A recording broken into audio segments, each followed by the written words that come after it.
the paramedics come, and God bless them, they knew right away what was going on.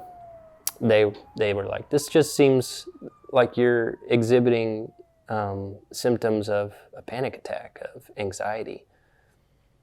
And when they labeled it, that is what kind of dictated and controlled my emotions for the next few years.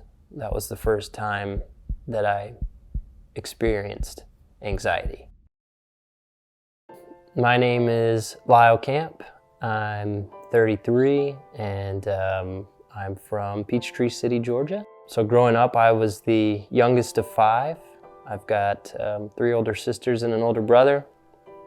And when you're the youngest of 5, you have to be able to adapt to any situation. And so that taught me to be really easygoing and go with the flow. Anytime they wanted to do something, I didn't even hesitate or have to think about it too much. I was just drop of a hat. Absolutely, yeah, that sounds fun. We'll do that, we'll do that.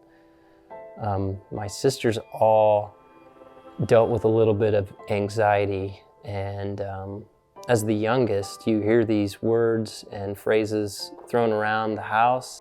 If you don't experience it personally, you don't really understand it. So when I heard that, I just figured it was like back pain or something. When they said, oh, I'm just feeling really anxious or this or that, I was like, oh, well, take some ibuprofen, it'll help with your headache type deal. I really had no experience with it other than that. The first time I ever experienced it, it was very strange and extremely frightening and terrifying. This was 5 or 6 years ago. We had just had our 3rd child, Lucas, and we made the move from Noonan, Georgia to Peachtree City, Georgia. And I was currently the operations manager at a theme park facility for trampolines, and I was in charge of 60 teenagers, which isn't the easiest thing in the world to do, especially when you're juggling a newborn baby and a move and all the stresses that come with that. This all culminated one day as I was getting ready for work, and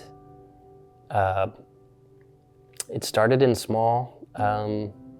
Just wasn't feeling right, didn't feel good. I got up from the chair, I went into the bathroom to put some water on my face, and when I saw my face in the mirror, all the blood had rushed away from my face, and so I was extremely pale and white, and that just added fuel to the fire. It frightened me even more, and so I began to hyperventilate and breathe heavy. I started to experience rigor mortis in my arms and in my fingers and in my feet, and like tightened up, really tightened up. And I'd never experienced anything like this before. And I said, Beth, we need to call an ambulance. We need to call. I think I'm dying. I've never felt like this. I was 27 or 28 at the time, in good shape, very healthy, but I was convinced that I was dying because I've never experienced anything like that before. So the whole time I was just praying, God help me, please, God, please. And my 2 older sons, Samson and Brennan, are just watching me, and they're starting to get worried, scared, and I'm just looking at them, thinking like, what if this is it, So the paramedics come, and God bless them, they knew right away what was going on. They were like, this just seems like you're exhibiting symptoms of a panic attack, of anxiety. And when they labeled it, that is what kind of dictated and controlled my emotions for the next few years. That was the first time that I experienced anxiety. There was no real hope of overcoming this thing, and to the point where I started to wake up in the morning and just wonder, what's even the point? What's even the point of getting up? What's even the point of getting dressed and taking care of myself and showering? Why do I need to go to work? Why? And it made me so self-involved, and I began to neglect my family and my relationships at work, and it made me feel like my prayers, if that's what you want to call it, were being unanswered by God. And so I was in a really bad, dark, hopeless state, and I began to think to myself, like, am I going to live with this for the rest of my life? And just the thought of that alone is enough to keep you from getting out of bed and kind of raising the white flag of just, I give up. I can't do this anymore. So I began to really seek earnestly and pray for an experience with God. He showed up and revealed himself to me and began to speak to me in scripture that I didn't even know at the time was scripture. It was the parable of the farmer who sows his seed, and I remember telling my pastor about it. He's like, "Oh, that's awesome. You know, that's Mark chapter 4." I was like, "Wow, really?" He was using a parable that I'd never even read or heard of to speak to me, and that created in me such a hunger and such a desire to experience more of that, because when I did, there wasn't a hint of anxiety and depression at all. And it had affected my life so bad to the point where stuff that I used to do, carefree and spur of the moment, I was afraid to do. When I had this vision in my prayer, there was no hint of any fear. And it reminds me of that verse, that perfect love casts out fear. It really made me realize when you're in the presence of God, there's no room for any sort of fear or any sort of anxiety and depression. So I'd been in the Word before, but this time it was like the scales were peeled back and I could actually see Scripture for what it is. And I would just read and pray.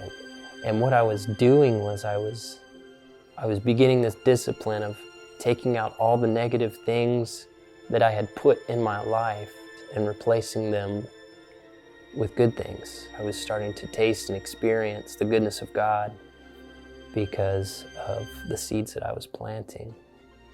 It was retraining my mind, like Romans 12:2 talks about. It was making new decisions, forming new habits,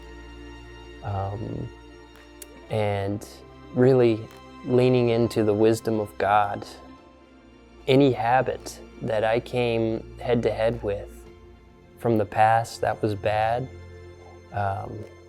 it was met with grace. It was met with God's abundant strength and favor working through me to overcome that. I was able to find a new job, which was an answer to prayer. The people that were there poured into me, and it was exactly what I needed. My relationship with my wife and my kids started to not just be restored to the level it was before I experienced this, but to skyrocket past. And not just that relationship, but my community with people at my church. It was freeing, being able to share what I was going through with them at the new job I was working at. And it was a process. It was a process of about a year and a half of just continuing to make different decisions. And there's this struggle of The invitation is always there to fall back into worry and stress and anxiety and fear. But there's an even greater and louder invitation to stepping into God's grace. It was such a practical process that I didn't even know that I had overcome it. And I'm still leaning into God's wisdom.